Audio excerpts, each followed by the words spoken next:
So this is the player I call the poor man's Larry Robinson, and you're probably saying to yourself, why would you be calling anybody the poor man's Larry Robinson? Well, his size was there, his talent was there, 6'2", 215, stellar on the ice, good on offense, good on defense, had the respect of his peers. His brother Wayne was also a star, and when they played together, it was a great time for hockey in the Babych family. Of course, we're going to talk about the very talented and very durable Dave Babych. Now, David Michael Babych, born April 20th, 1961 in Edmonton, played 19 seasons in the NHL. Now, he currently is very active in retirement, including time as an assistant director of player personnel with the Vancouver Canucks. Now, he played in 2 NHL All-Star games and also skated for the Jets, the Whalers, the Canucks, the Flyers, and the Kings. Now, as a younger brother of NHL player Wayne Babych, he's also a recognition as the first NHL player to wear the number 44 on a permanent basis. So he made the Richer number popular well before Richer made it popular in Quebec. Now, came to major prominence in the minor system in Fort Saskatchewan in 78, in the AJHL, and with the Portland Winterhawks over 3 seasons. His last season with Portland, he put up 82 points in 50 games and 11 points in the playoffs. He was eventually drafted 2nd overall by the Jets after a rough opening season in the NHL in 1980. Now, again, at the time of selection, Babych and his brother Wayne, who was taken 3rd overall in 78, was the highest drafted pair of brothers in NHL history, a record matched by the Sedin twins, Daniel Henrique, and broken later by Pierre and Sylvain Turgeon. Babych stepped into the Jets lineup immediately as a teenager during the 80-81 season, turning in a stellar rookie campaign in which he finished 2nd on club with assists with 38 and led all Winnipeg Blue Liners with 44 points. He went on to lead all defenders on his team in scoring in each of his first 10 NHL seasons.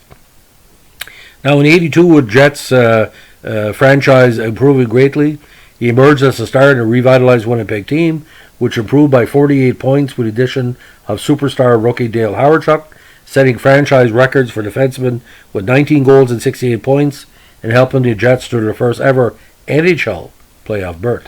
Now, key to his proven development is acquisition of veteran Serge Savard, who, the former Hab and future Hall of Famer, to serve as his partner on the blue line.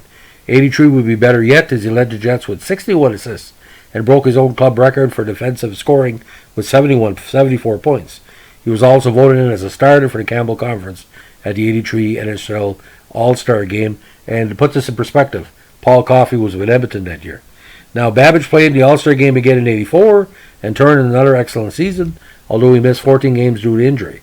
In 85, the Jets would have their best season ever, finishing 4th in the NHL with 96 points, and Babych, now partnered on the blue line with former Norris Trophy winner Randy Carlyle, finished the year with 62 points to lead the team's defenders in scoring for the 5th straight year.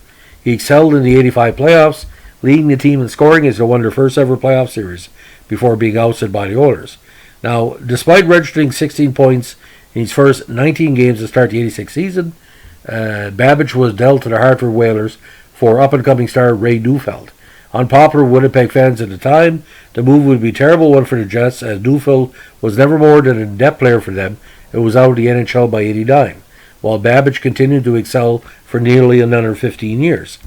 In Hartford, Babych continued his stellar play, finished the season with 69 points, the 2nd highest total of his career, and was named the team's top defender.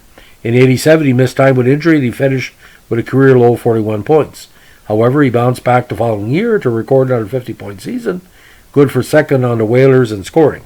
He was named the Whalers' top defender again in 89 and led the team in playoff scoring with 6 points in 4 games.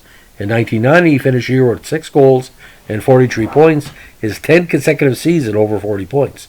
Now, Babych unfortunately suffered a serious wrist injury in 91, requiring surgery shortly after the start of the season, causing him to miss 40 games. He then suffered a severely broken thumb almost immediately after his return, ruling him out for the rest of the campaign. He only appeared in 8 games in that season, recording 6 assists. Now, after missing all of the previous season injury, Hartford exposed Babych in the 91 NHL expansion draft when he was selected by the Minnesota North Stars. However, he was almost immediately dealt to Vancouver Canucks for Tom Curvers. Now, while Babych was no longer the frontline defender he was early in his career, he continued to be a steady and valued contributor during 7 years at Vancouver, capable of showing flashes of his former defensive ability. Babych also became the only defender in Canucks history to record a hat trick during a regular season, a feat he accomplished on November 2nd, 91 against the Flame. Now, Doug Hallward also recorded a hat trick for the Canucks in the playoff game. He finished the 92 season with 5 goals and 29 points, second amongst Vancouver defenders behind former Hab Jyrki Lumi, and it was a key factor in a vastly improved Canuck team, which won their division for the first time in 17 years, and he also added 8 points in 13 playoff contests. Now, injuries limited Babych to just 43 games in 93, but he bounced back in 94 with 32 points, his highest total since 1990. He continued to play inspired hockey in the playoffs as Vancouver finally reached the Stanley Cup Finals for a second time, scoring the biggest goal of his career on June 9th, 94 in Game 5 of the Finals against the Rangers. After the Rangers came back from a 3-0 deficit to tie the game, Babych jumped into the rush and buried a pass from Pavel Bure to score the game-winning goal. It sparked a comeback in the series for Vancouver, who would narrowly lose the series in 7 games. Now, Babych continued to toil steadily on the Canucks blue line for another 4 seasons, although the team's fortunes went into decline. Most notable for Babych was a surprise offensive resurgence at the start of the 96 campaign, which saw him amongst the league's highest-scoring defenders through the first month of the season. Now, later on, with the Canucks well into the playoff race at the end of the 98 season, the squad dealt Babych to the Flyers for a low draft pick in order to give him a chance to play for the contending team. However, Babych missed a substantial amount of time after breaking his foot blocking a shot soon after his arrival in Philly, and the Flyers were knocked out of the playoffs in the first round. Now, Babych continued to serve as a depth defender for the Flyers in 99 before being dealt to the Kings at the trade deadline. He finished his final season with 2 goals and 8 assists in 41 games between the Flyers and LA. He also had a brief stint in Switzerland in 2000 before retiring. Now, Babych finished his career with 142 goals and 581 assists for 723 points in 1,195 NHL games, along with 970 penalty minutes. He had 21 goals and 41 assists for 62 points in 114 playoff games. Now, upon retirement, he made his home in North Vancouver, BC, and in December 2009, he was hired to work in a part-time capacity with the Canucks as an assistant specializing in defensemen to Director of Player Personnel Dave Gagne.